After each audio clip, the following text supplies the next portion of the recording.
Hidup kita kayak dikejar-kejar. Kita tidak bisa mengabaikan godaan bisingan di sekitar kita. Kita tidak bisa melambatkan diri. Kita tidak bisa asik menyendiri dengan pikiran kita.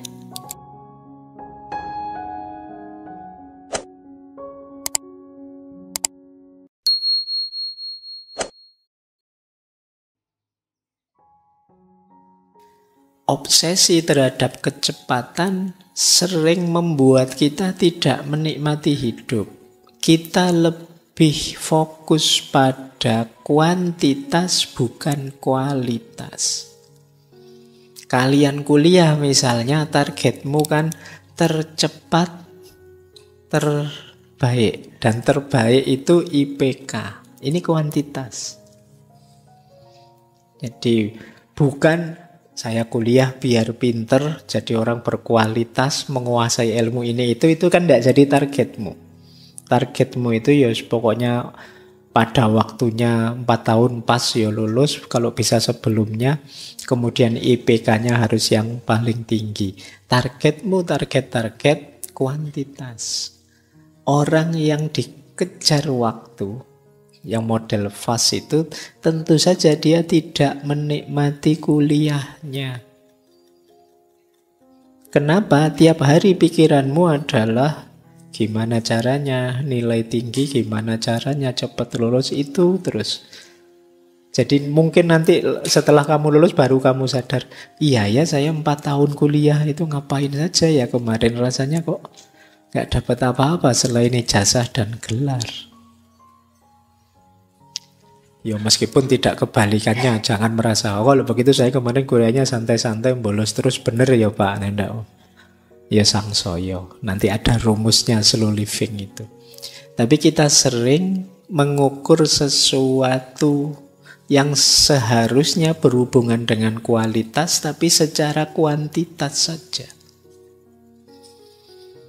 Kita males capek-capek neliti wataknya orang ini kayak gimana. Ya sudahlah, lebih gampang dilihat dia cara berpakaiannya bagaimana, dia punya tato apa enggak. Kita lebih suka yang seperti ini. Lebih melihat kuantitas daripada kualitas. Ini efek fast culture. Ya kalau mengamati wataknya kan lama, Pak. Kalau harus bergaul lama dulu, kalau meneliti kedalaman batinnya ya sudah lama, dilihat saja biasanya cara ngomongnya sopan apa enggak, bajunya pakai baju takwa apa pakai jin apa pakai itu cara kita selama ini. Kenapa dituntut cepat? Akhirnya apa? Karena ingin selalu cepat, kita melewatkan pengalaman-pengalaman berharga. Kita jalani, tapi kita kan ingin segera selesai. Akhirnya tidak bisa menikmati. Kamu lupa dulu punya teman ini, punya teman itu yang asiknya seperti ini. Kalau ngobrol dengan yang teman yang ini, itu tegangnya begini. Kalau ngobrol, kamu tidak bisa menikmati itu. Oke, karena kamu terpacu oleh tadi hal yang ingin kamu raih secara cepat. Maka kata Honore, kadang-kadang fast culture itu membuat hidup kita dangkal.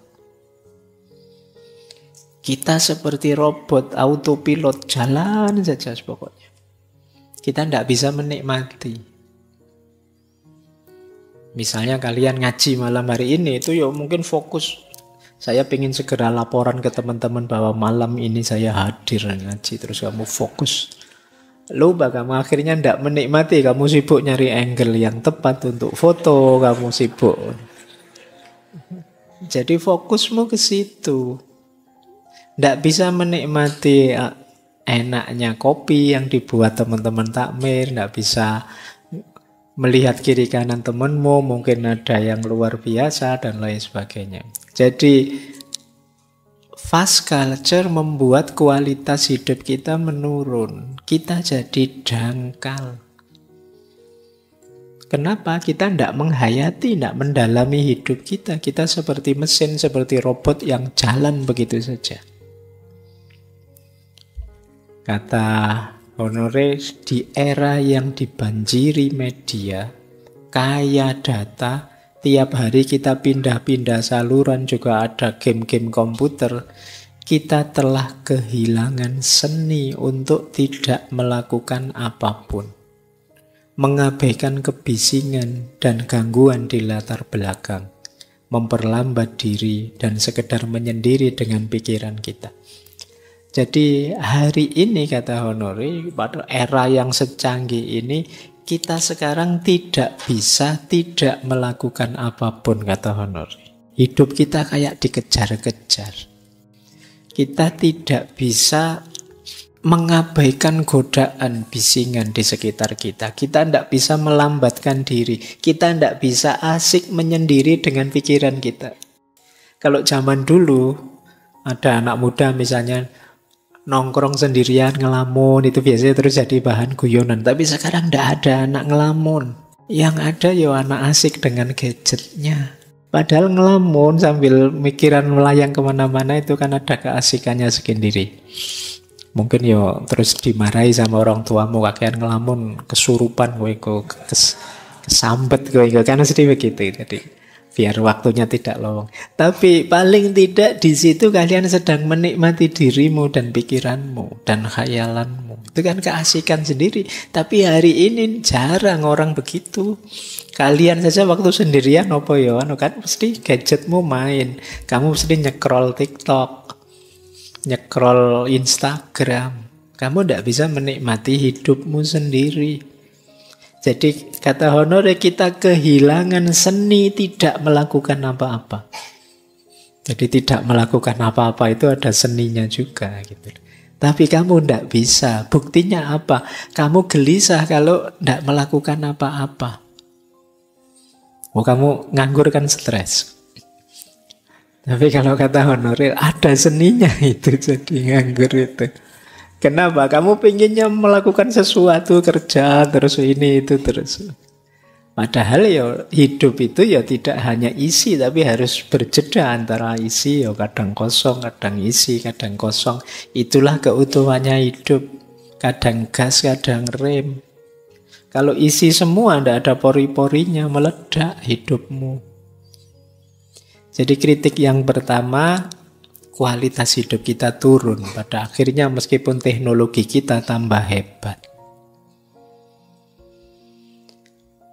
Yang kedua, kritiknya kesehatan jadi taruhan.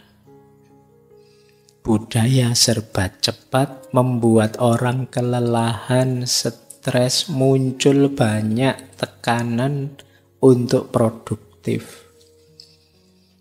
Jadi banyak orang burnout. Burnout itu ya sudah nyalanya hilang, habis kayak lampu kehabisan minyak.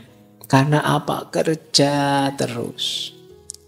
Tidak ada ruang untuk istirahat, tidak ada ruang untuk kita santai-santai.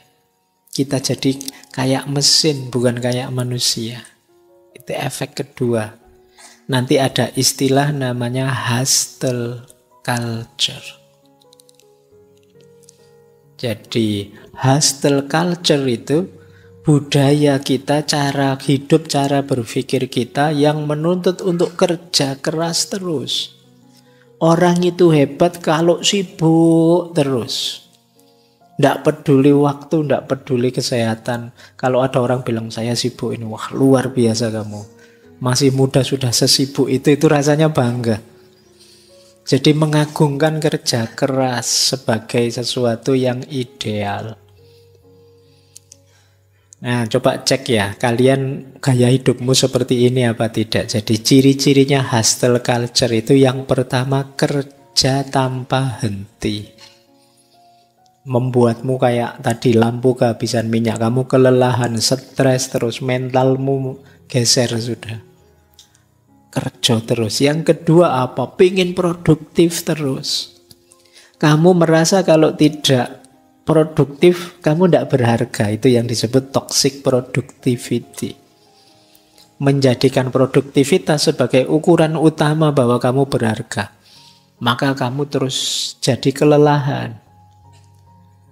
Kemudian mengglorifikasi kelelahan. Lelah, kurang tidur itu menunjukkan berarti saya ini orang yang penting, saya ini orang yang sibuk, saya ini. Itu kamu glorifikasi, Pak. Nggak kayak kalian tiap hari rebahan saja, nganggur saja. Lihat saya ini loh, sibuk, waktuku itu penuh sekarang ini. Itu glorifikasi kelelahan ini. Kalian berarti gayamu hustle culture. Dan hidupmu nggak seimbang. Antara kerja, kesehatan, kehidupan pribadi, hobi, dan lain sebagainya, kacau ritmenya. Ini yang disebut hustle culture. Coba kalian cek dirimu ya, kalian punya visi itu enggak? Ya mungkin sekarang belum sesibuk itu, tapi kalau di pikiranmu begitu, bahwa orang yang sibuk enggak ada waktu sama sekali, itulah orang hebat. Saya harus begitu, saya harus produktif terus-menerus. Kamu terancam masuk budaya ini. Yang ini ya membahayakan bagi kesehatanmu, jasmani maupun rohani. Jadi kesehatan batinmu maupun kesehatan lahiriahmu. Coba kamu mindset, kalau mindsetmu masih begini, coba diadaptasi, disesuaikan lagi. Kata Honore, we are slaves to our schedule. Kita itu jadi budak schedule kita sendiri, rancangan kita sendiri. Wong schedule itu yang membuat kita, kok ya terus kita yang diperbudak. Kalau ndak ingin diperbudak kan tinggal diubah begitu saja. Tapi kan kita ndak mau mengubahnya. Oh sudah, saya ada jadwal ini ya Pak, sudah. Lalu jadwal yang bikin kamu. Diganti juga bisa, ndak dijalankan juga bisa. Lah kok mau-maunya kamu diperbudak oleh schedule-mu, mbok diatur lagi, diubah lagi kan bisa. Jadi ini kritiknya Honore. Beliau juga mengkritik, istilah beliau, kutukan multitasking. Mengerjakan dua hal sekaligus. Orang terus mengerjakan dua hal sekaligus itu tampak begitu cerdik, begitu efisien, begitu modern. Namun yang sering terjadi adalah mengerjakan dua hal secara tidak baik. Seperti banyak orang, kata Honore, saya membaca koran sambil nonton TV dan merasa kurang dapat manfaat dari keduanya. Mau korannya tidak konsentrasi, acara TV-nya juga tidak jelas kedengaran apa. Kayak kalian makan sambil pegang HP. Pegang HP ini ya tidak konsen karena bolak-balik nengok makanan. Makanannya juga tidak bisa kamu nikmati. Itu kan sindrom multitasking manusia hari ini. Dan kamu tidak betah kalau tidak multitasking. Apalagi Gen Z, ada yang bilang Gen Z itu, meskipun masih perlu diteliti lagi ya, span konsentrasinya itu paling lama 20 menit. Jadi kalau ngaji kayak gini ya, tadi sudah lebih 20 menit. Begitu sampai awalnya kamu fokus ngomong, begitu menit ke 20 pikiranmu sudah terbang kemana mesti. Tidak fokus lagi ke sini. Itu generasi sebelumnya jauh lebih panjang, tapi generasimu jadi pendek. 20 menit. Kalau kalian besok ngajar jadi guru, jadi dosen atau apa, inget-inget ini. Kalau pas asik ceramah jangan lupa 20 menit sudah waktunya. Ini peringatan bagi para khotib Jumat juga. Jangan panjang-panjang kalau khotbah. Jadi multitasking, seolah-olah kita hebat, dua pekerjaan di satu waktu, tapi sebenarnya tidak. Yang terjadi apa? Dua ketidakberesan di satu waktu. Dua ketidakmaksimalan di satu waktu. Oke, jadi sambil ini terus itu biasanya sama-sama tidak maksimal. Sama-sama tidak kita nikmati dua-duanya. Lanjut, beliau juga bilang begini. Ketika orang mengeluh, saya sangat sibuk, saya sangat lelah, hidup saya seperti melayang kabur, saya tidak punya waktu untuk apa-apa. Sebenarnya itu diam-diam dia pamer. Lihatlah saya orang penting, saya orang menarik, saya orang energik. Ini yang seperti saya bilang tadi. Kenapa kok mau-maunya orang di hustle culture tadi? Karena dia merasa kalau saya itu sibuk terus, kalau saya itu banyak kerjaan terus, itu menunjukkan saya penting, menunjukkan saya hebat.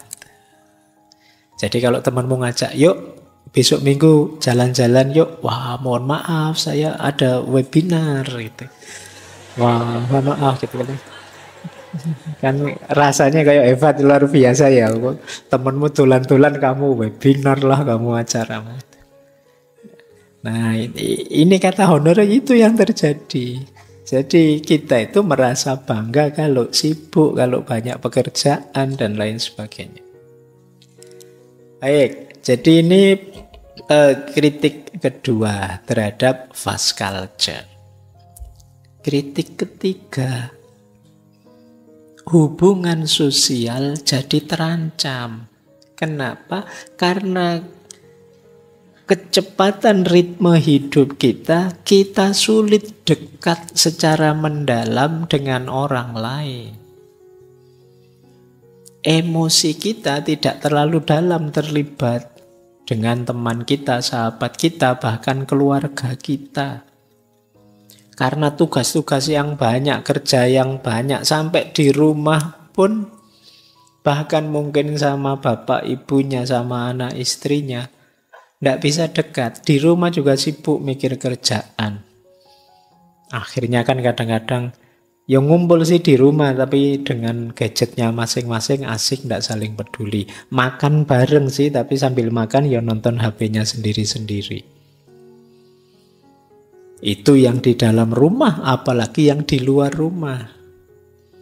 Saya tidak tahu anak-anak hari ini, anak-anak kecil itu, yang jarang ketemu teman-teman tetangganya kiri kanan itu yo, kalau siang main apa, kalau sore main apa, mesti nanti larinya ke gadget.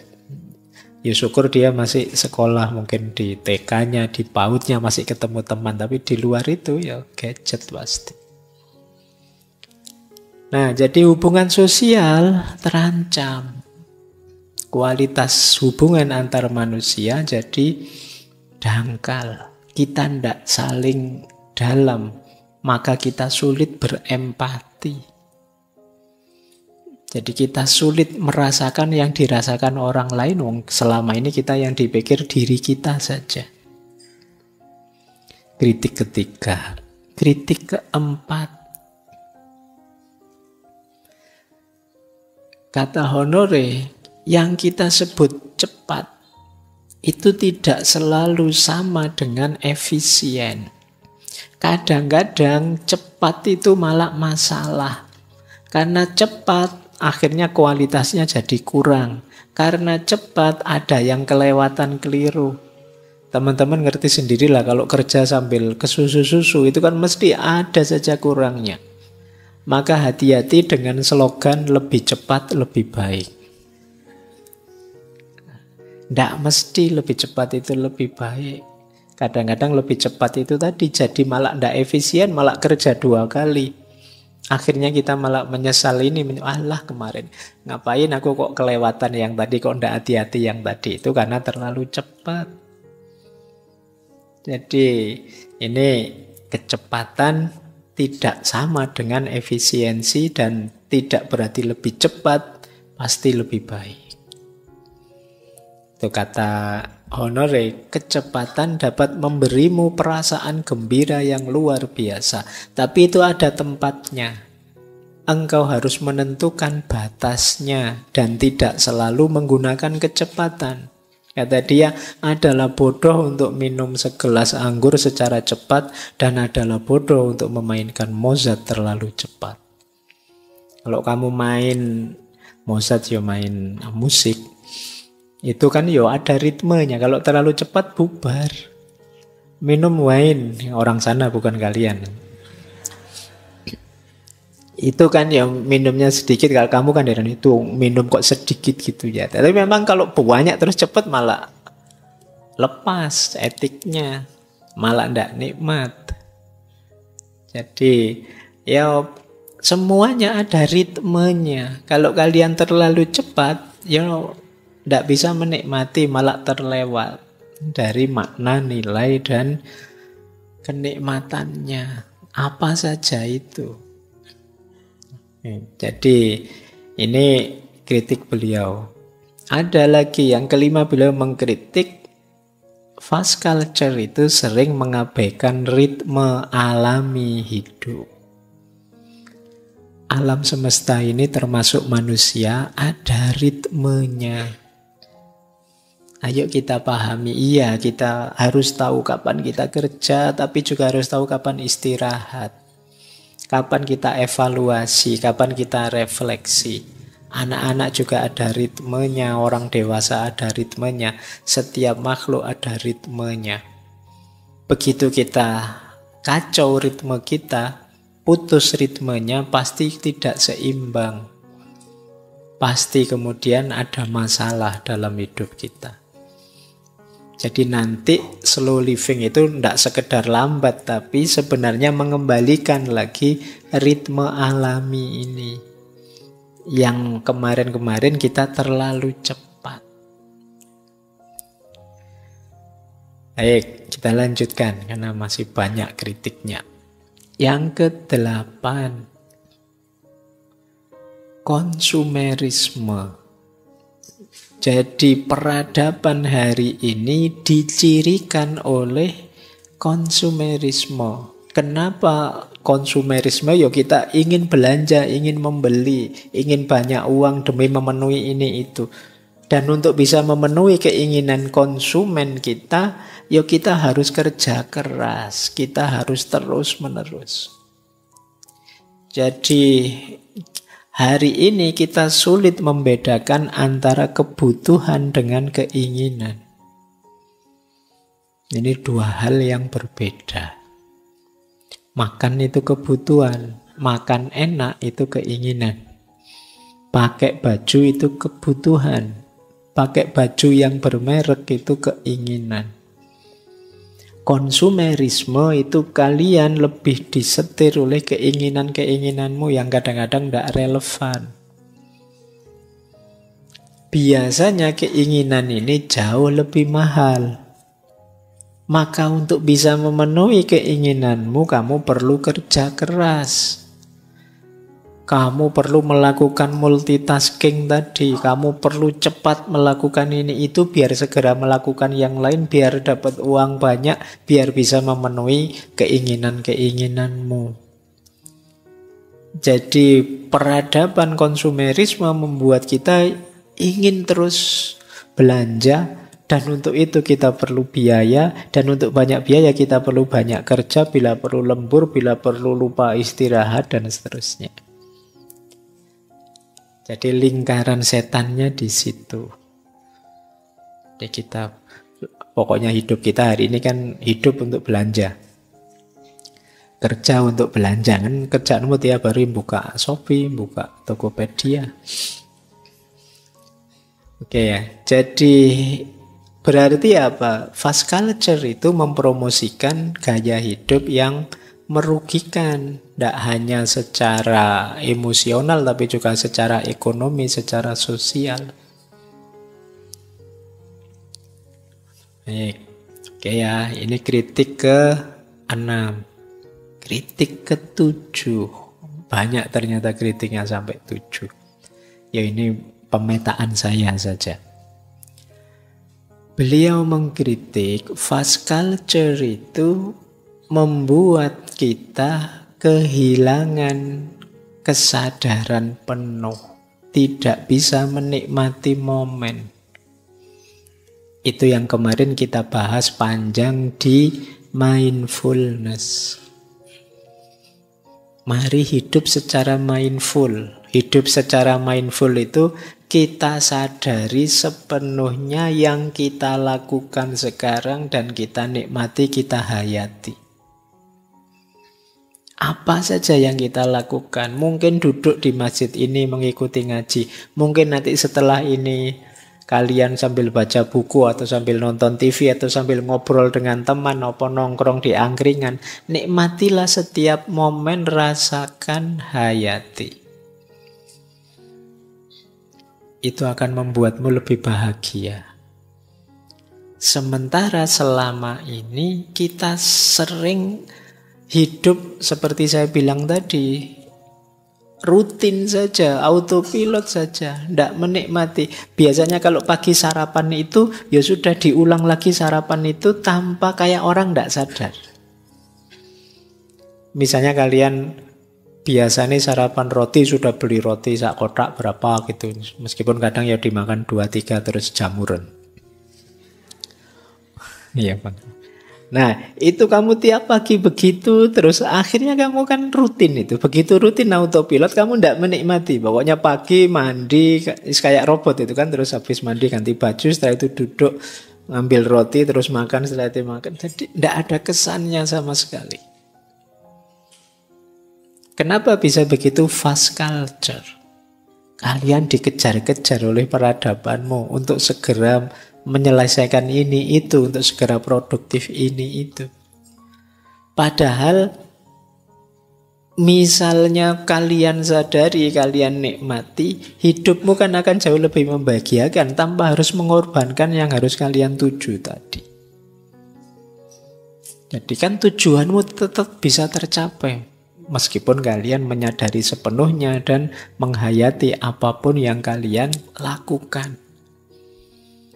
Jadi fast culture menjauhkan kita dari menikmati hidup. Karena jauh dari menikmati hidup, kita juga tidak merasakan kebahagiaan. Padahal harusnya kita itu sudah bahagia, tapi kita tidak ngaku bahwa kita bahagia, wong kita tidak pernah menikmati hidup kita. Yo akhirnya kita tidak bersyukur, akhirnya tiap hari mengeluh. Jadi padahal nasibmu itu jauh lebih baik dari banyak sekali orang yang lain. Itu pun kalian tiap hari mengeluh. Karena ini tadi, kamu tidak mindful. Kamu tidak menikmati detik per detik hidup. Oke ya, jadi inilah kritik-kritik dari Carl Honore terhadap fast culture. Yang ini harus dicarikan solusinya. Solusinya apa? Itulah nanti yang kita sebut slow living. Baik, ambil nafas dulu, istirahat dulu ya, boleh. Nanti dianggap tidak menikmati kalau ngomong terus 2 jam. Mari kita nikmati momen kita malam hari ini biar kita bersyukur. Baik, nah sekarang kita masuk ke tema utama kita. Slow living.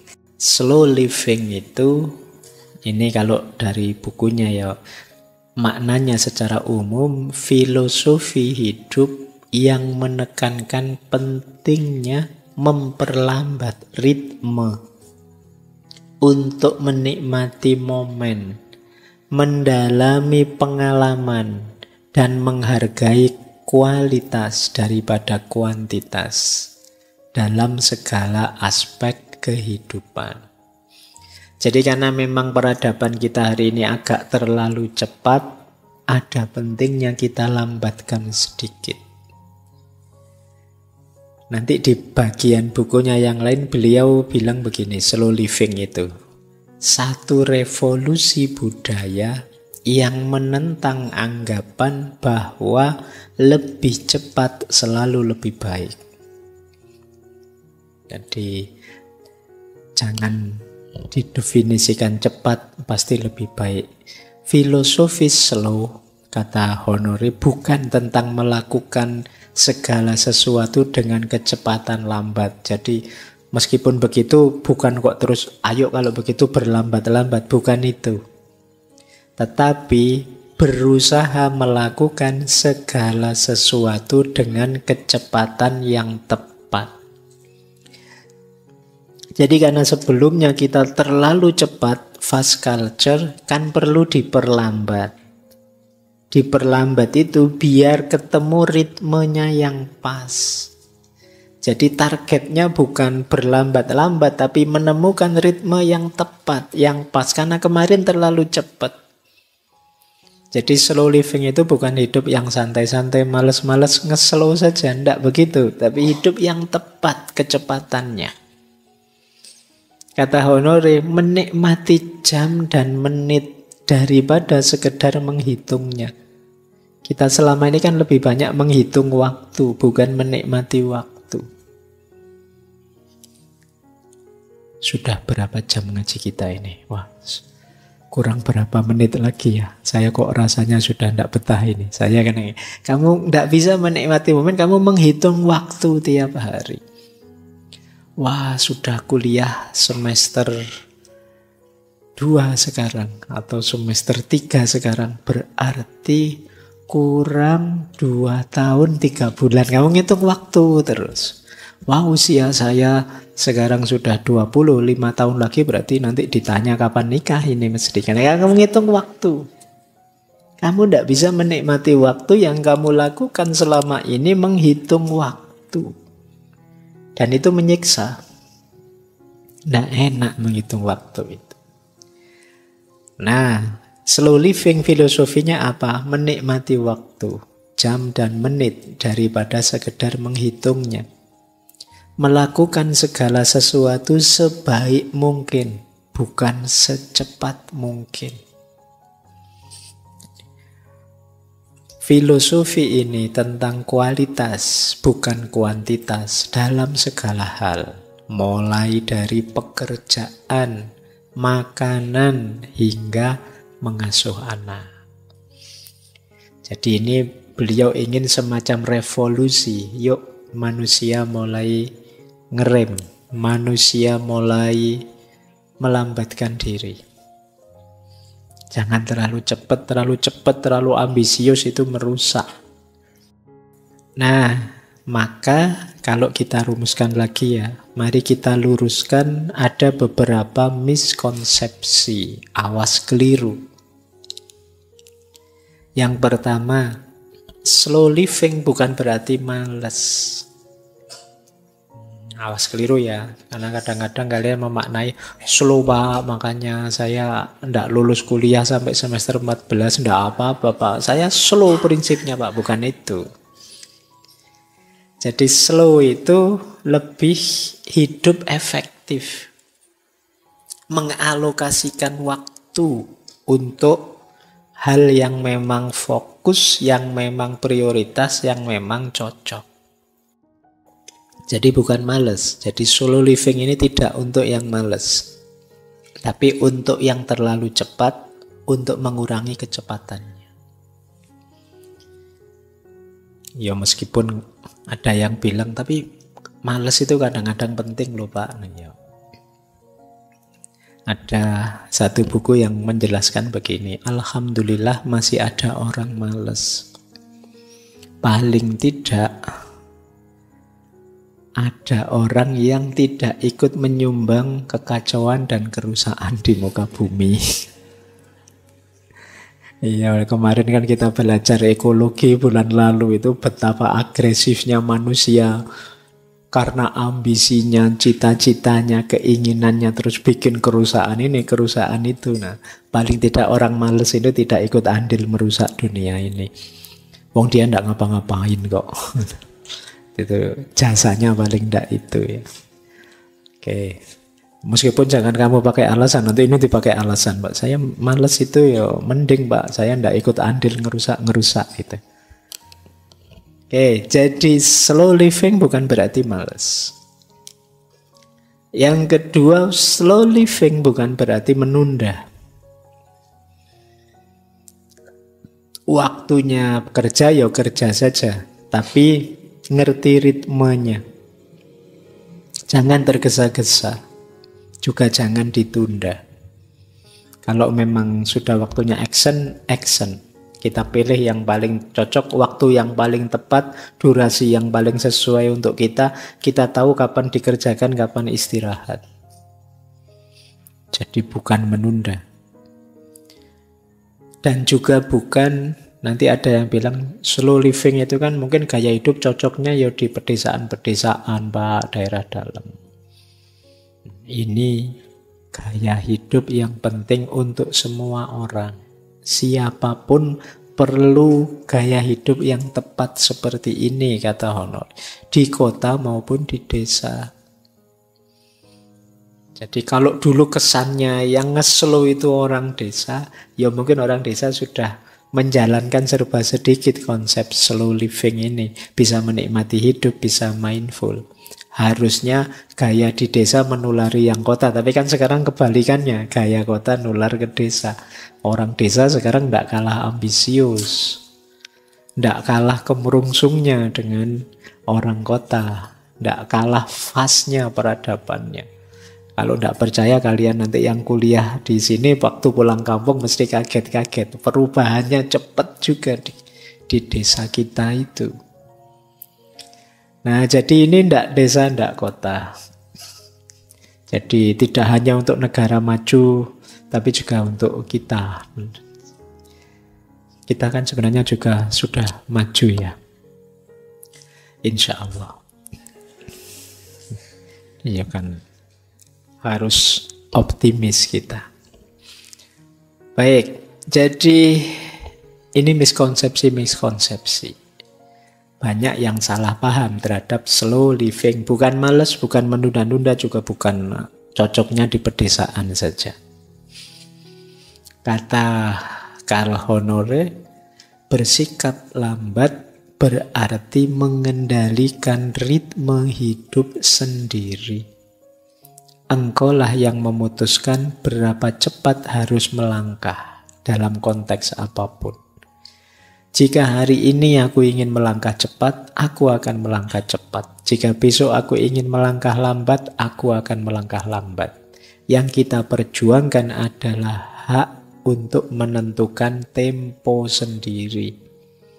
Kita yang tahu siapa diri kita, kapan kita kuat, sejauh mana kita mampu, kapan kita harus istirahat, kita kan yang tahu. Ayo kita putuskan, kita tentukan sendiri. Jangan mau dijajah, diarahkan, diatur tanpa kita pertimbangkan daya dan kekuatan kita.